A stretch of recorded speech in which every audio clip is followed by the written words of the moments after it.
Have you ever heard of imposter syndrome? Let me share with you how you can tell if you have imposter syndrome and how you can actually deal with it. So last week I was having a coaching session with my students, and one of my students has done like amazing work. So she's managed to get her engagement up, like her Instagram feed, she's gotten new followers. She says since joining the program she's been getting new followers every day, and her posts are getting more engagement and she's getting more orders, which is really great. So I was complimenting her on this, and she says, yeah, well, I think it's just because, like the other day I posted something, and I'm like, wait, hang on, she can't take a compliment. Like, that was the first thing. I had to stop her and tell her, hey, you've done the work. Like, it's not about the algorithm favoring you, because that's what she actually said. She said, it's because the algorithm is now, I think it's because the algorithm is now favoring me. And I'm like, the algorithm doesn't favor you for doing nothing. Like, it favors you for the work that you've done. And she kept going back and saying, yeah, but last week, there was this post that I made. And I'm like, who made it? It's you.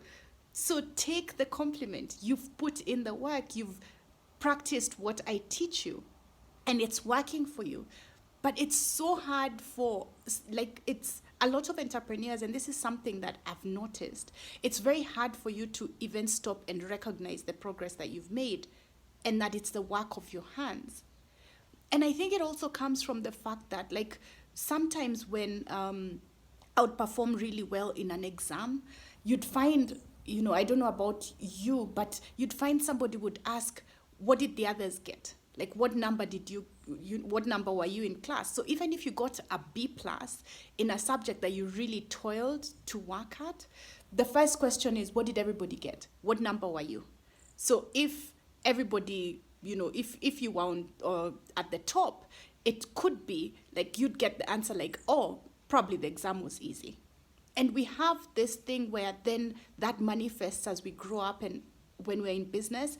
And if your business is doing well, you can't take credit. You're like, yeah, it's the market factors. Yeah, the economy has been improving. Yeah, it's always an outside factor. And you forget that you're putting in so much work to get the results that you're getting. And that's usually a sign of imposter syndrome. If you can't take compliments, if you can't like stop and reflect and appreciate and celebrate the steps and the milestones as you get to them, there's no moment at which you'll reach the top of the mountain and you'll be like, oh, this is so great. It won't happen.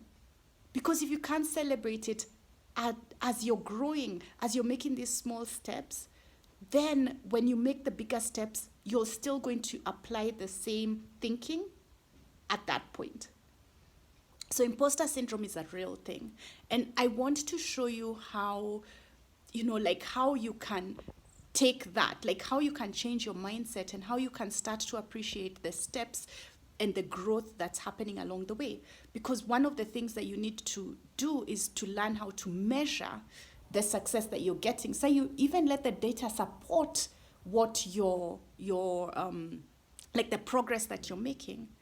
So yeah, I wanted to share that with you because I think it's so important that we celebrate the milestones as we go along and that we appreciate the work that we do and the progress that we're making.